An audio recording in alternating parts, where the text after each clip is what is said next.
அனைவருக்கும் வணக்கம். இந்தியாவுடைய பிரதமர் திரு மோடி அவர்கள் புதுப்பிக்கப்பட்ட திருச்சி விமான நிலையத்தை திறப்பதற்காக திருச்சி வந்திருந்தார்.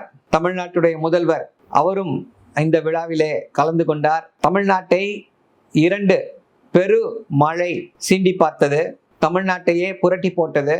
இப்படிப்பட்ட பெருமழை இதுவரை பெய்யவே இல்லை என்ற வகையிலே சென்னையிலேயும் அடுத்த 15 நாட்களிலே தூத்துக்குடி, திருநெல்வேலி, கன்னியாகுமரியையுமே இந்த 2 மலைகள் புரட்டி மக்களுடைய அந்த வாழ்க்கையையே பாதித்திருக்கிறது. இந்தியாவுடைய பிரதமர் திரு மோடி அவர்கள் இந்த வெள்ள பாதிப்புகளை பார்வையிட வருவார். பார்வையிட்டு மக்கள் வேதனைகளை தணிக்கும் விதமாக நமக்கு நிதி உதவியை அளிப்பார் என்று எதிர்பார்த்திருந்த வேளையிலே திரு மோடி அவர்கள் வரவே இல்லை. இப்போ இந்த திருச்சி விமான நிலையத்துடைய திறப்பு விழாவிற்கு மட்டுமே வந்திருக்கிறார். திருச்சியிலிருந்து ஒரு 10 நிமிஷம் ஏரோப்ளேன்ல போனால் இல்லை ஹெலிகாப்டரில் திருச்சியிலேருந்து போனால் ஒரு அரை மணி நேரத்தில் திருநெல்வேலி வந்துடும். ஆனால் அப்படியும் அவர் பாதிக்கப்பட்ட இடங்களை சென்று பார்க்கவில்லை. ஏனோ மனம் வரவில்லை அவருக்கு. பேசும்போது என்ன சொல்கிறாரு? தமிழ் தமிழ் தமிழை கண்டாலே எனக்கு பெருமிதம் அப்படின்றாரு. தமிழை கண்டால் பெருமிதம், அந்த மொழியை பேசக்கூடிய தமிழர்கள் மீது ஏன் உங்களுக்கு அக்கறையே இல்லை என்ற கேள்விதான் எல்லார் மனதிலுமே எழுகிறது. உலகத்தில் எங்கே போனாலும் தமிழுடைய பெருமையை பேசுகிறேன் என்கிறார். தமிழர்களோட நிலையை கண்டு ஏன் உங்களுக்கு கொஞ்சம் கூட இரக்கம் வரவில்லை என்றுதான் கேட்க தோன்றுகிறது. உலக அளவில் தமிழை பேசுவதால் கண்டிப்பாக உங்களுக்கு தான் பெருமை.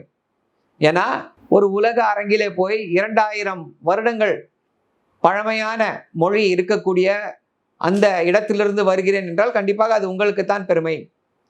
இப்படி பேசிக்கொண்டிருக்கக்கூடிய நீங்கள் தமிழுக்காக என்ன செய்தீர்கள், தமிழர்களுக்காக என்ன செய்தீர்கள் என்ற கேள்விதான் எழுகிறது.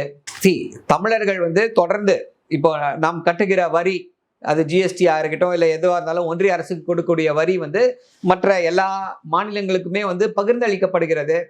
அதில் எந்த விதமான ஒரு மாற்று கருத்தும் இல்லை.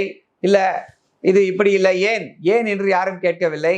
கண்டிப்பாக ஒரு கூட்டாட்சி தத்துவத்தில் எந்த மாநிலம் உபரியாக வருவாய் பெறுகிறதோ கண்டிப்பாக சரியான முறையிலே இல்லாத மாநிலங்கள், வருவாய் குறைவாக இருக்கக்கூடிய மாநிலங்களுக்கு இங்கிருந்து எடுக்கக்கூடிய நிதியை கொடுத்து சமன் செய்வது ஏற்றுக்கொள்ளத்தக்கது. அதில் யாருக்குமே தமிழர்களுக்கோ இல்லை தமிழ்நாட்டில் இருப்பவர்களுக்கோ யாருக்குமே ஒரு மாற்று கருத்து இல்லை.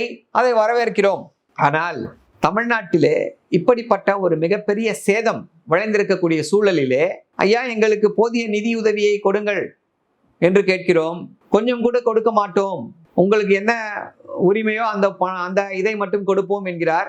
ஐயா, தமிழ்நாடு ஒரு தொழில் வளர்ச்சியிலே முன்னால் இருக்கக்கூடிய மாநிலம். அப்படிப்பட்ட அந்த தொழில் வளர்ச்சி இருக்கக்கூடிய அந்த இடத்திலே சென்னையிலேயே அந்த ஒரு மிகப்பெரிய தாக்கம் ஏற்பட்டது மழையினால். அதற்கு முதலாக 5000 கோடி வேண்டும் என்றோம். பின்னர் 12,000 கோடி ரூபாய் அளவிற்கு பாதிப்பு ஏற்பட்டிருக்கிறது என்று இருக்கிறோம். வெறும் 500 கோடி ரூபாய், அதுவும் நமக்கு பாத்தியப்பட்ட தொகை.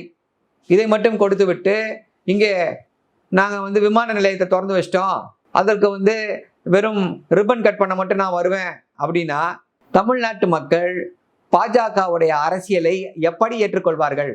இது மக்களிடையே நீங்கள் ஒரு தலைபட்சமாக நடந்து கொண்டிருக்கிறீர்கள். குஜராத்தில் இதே போல வெள்ளத்திற்கு 1000 கோடி ரூபாய் கொடுத்தார். உடனே போய் பார்த்தாரு. அஃப்கோர்ஸ் நம்ம தமிழ்நாட்டையும் குஜராத்தையும் பிரதமர் ஒன்றாக பாவிக்க வேண்டும் என்று கோரிக்கை வைக்க முடியாது. குஜராத் அவருடைய சொந்த ஊர். அங்கே அள்ளி கொடுக்கிறீர்கள், இங்கே அட்லீஸ்ட் கொஞ்சம் கிள்ளியாவது கொடுங்கன்னு சொல்லி தான் கேட்குறோம். திருமதி நிர்மலா சீதாராமன் அவ்வளோ கொடுத்துட்டோம் இவ்வளோ கொடுத்துட்டோம், நாங்கள் எவ்வளோ கொடுத்தீங்கன்னு கேட்டால் அதற்கு எந்த விதமான பதிலும் இல்லை. இவ்வளோ பணம் செலவு பண்ணீங்களே என்னாச்சுன்னு கேட்குறாங்க. ஏதோ அவங்க மரியாதைக்குரிய அப்பா வீட்டு பணத்தை அவர்கள் கொடுத்தது போல இவ்வளோ பணம் நீங்கள் இதுக்கு செலவு பண்ணீங்களே, என்ன பண்ணீங்க அப்படின்னு சொல்லி ஒரு ஒன்றிய அமைச்சர் விவரமே தெரியாமல் கேள்வி கேட்கிறார். இப்படிப்பட்டவர்கள் ஓட்டுக்காக தேர்தலின் போது மட்டும் ஓட்டு கேட்டு வருகிறார்கள். தமிழ்நாட்டுக்கு ஒன்றுமே செய்ய மாட்டேன் என்கிறார்கள். உங்களுடைய நடவடிக்கைகள் எல்லாவற்றையுமே தமிழ்நாட்டு மக்கள் பார்த்து கொண்டிருக்கிறார்கள். உங்களுக்கு தக்க பாடம் கண்டிப்பாக புகட்டுவார்கள். நன்றி, வணக்கம்.